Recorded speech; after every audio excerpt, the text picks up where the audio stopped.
Hello guys, kain po tayo ng bulalo and mangga. What a combination.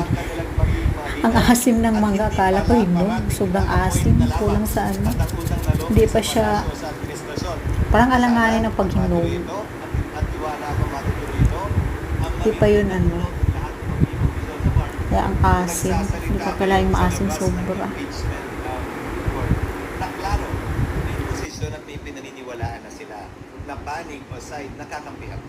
May mag-move from prosec or defense na ipa-inhibit kung sino mang senator judge, itatackle niyo po sa impeachment court? Again, citing precedent, it will be addressed to the sound discretion of the impeachment.